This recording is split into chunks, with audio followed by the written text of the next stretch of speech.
everybody. This is actually I'm in my 6th year here. That's about 5.5 years longer than I thought I was going to be here. But I just want to recognize a couple people that aren't here tonight. My mother and my father, we lost them last year. Jack will be sitting right there. Very proud of, I think, what has happened in all the neighborhoods, and I just needed to give them the shout out to start.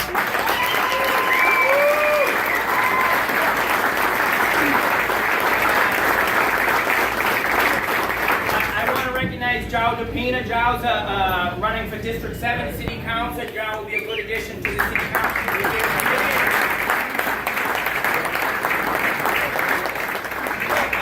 And also, I know my predecessor, Maureen Feeney's here. Dan already mentioned her, but Maureen, thank you for...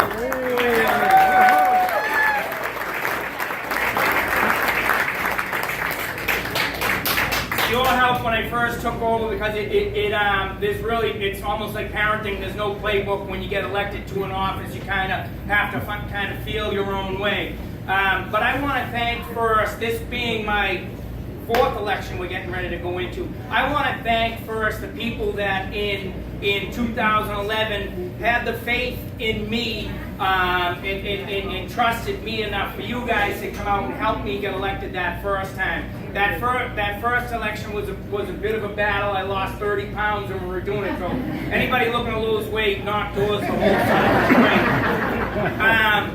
But I think we've in Dorchester in a really, really good place. Let me first thank my staff also. Yeah. There's a couple things that happened. I wanted to have this party after you could pull papers to declare that you were going to run for City Council. And I'm pleased to announce tonight that nobody has pulled papers.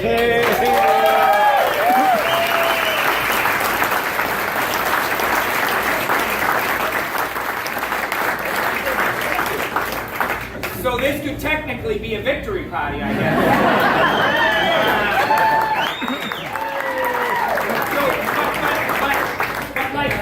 But like the Dan said, you don't do anything.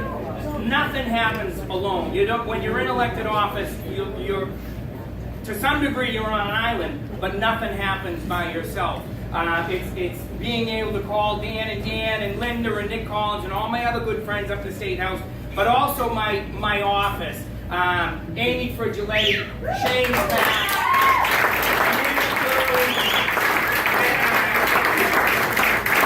Everybody's favorite cowboy, Joe McGeckert, not here tonight. Turning 50 tonight, so he's out with his wife. We're in a different spot here in Dorchester than the Dorchester that I was growing up in. And not that was a bad place. It was actually a great place. It was great for me. It was great for my family. But we grew up people telling us that we lived in a bad neighborhood, or where we lived, telling our parents, or when you're going to buy a home, what are you buying in Dorchester for? It's not a good investment. And people decided, we in Dorchester, because we're such a great neighborhood that we are, we said, you know what, screw that. We love where we live.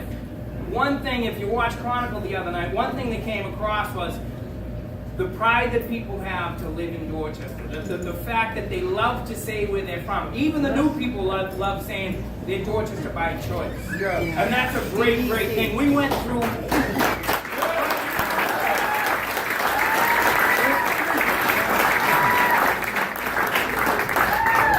So I'm going to be 50 this year, and I've watched about 40 years worth of disinvestment in people not necessarily thinking that we're in a good place. And now we're in a spot where we actually have real investment coming to specifically Dorchester. With that investment does come some pain for people that are trying to get into the market, trying to buy into the market, and we're working on all that stuff. The city's going to grow to, I want to say it's 700,000 in the next 10 years. We haven't been at 700,000 since the 50s. That means people want to be here. We're actually in a place. We're actually in a place where people are DBC, Dorchester by choice, they want to be here. They never wanted to be here. Well, we wanted to be here, right? We all wanted to be here. Now the secret is out. So I just think we're in a really, really good spot. We're trying to build towards those, for the people that can't afford to be here. We're going to have to fill that gap with housing, and the mayor is doing a good job. We're talking about 53,000.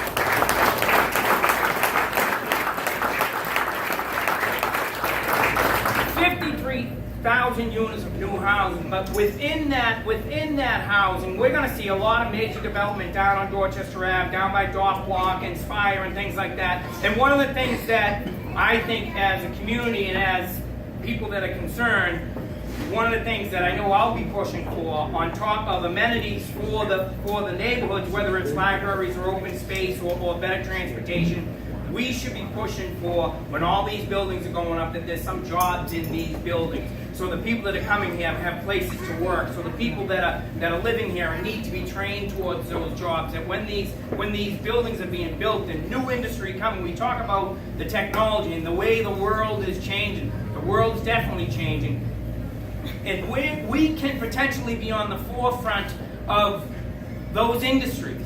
And if we're able to build towards the 21st century industries, we're going to be in a good space. All you need to do to see how healthy we are in Boston is travel around the country or travel around the state. Everybody wants to know what we're doing in Boston. We're on the front of everything. You're in a great, great spot. And how thankful I am to be able to be in a spot where to represent a neighborhood that treated myself and my family so good, was able to, we were able to grow up, and all the beautiful, beautiful friends we have and the beautiful relationships we have. There's not many neighborhoods like this neighborhood right here. People are actually still saying hi to you. You'll see them on the street. How are you? Peter, how are you? Nicole, how are you?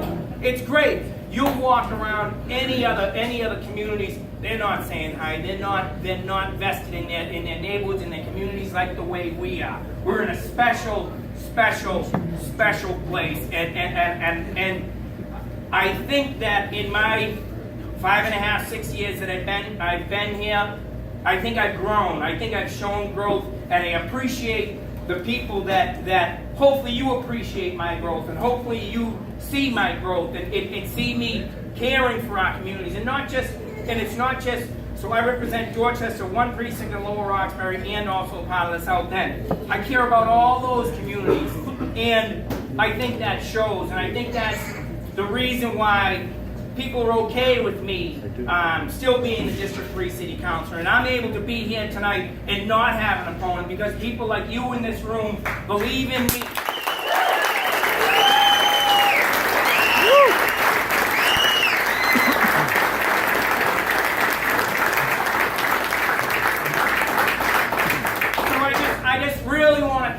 For that, from the bottom of my heart, I want to shout out again to my parents who are not here. And the reason why I'm here is because of my parents and who they were. My father taught us how to work hard, and my mother showed us compassion and how to love and how to cook.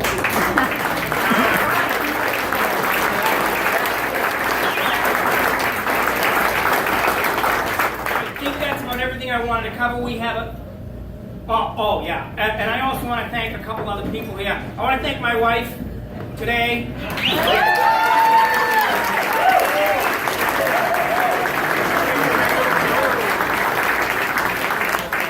Because when you get elected, especially the first campaign, that was fun, wasn't it? Again, you're not alone. It's a job where sometimes you can feel alone, but you're never alone. And if my wife wasn't supportive of me, and my mother-in-law and my father-in-law are watching my kids all the time, Benjamin and Maxine are here also.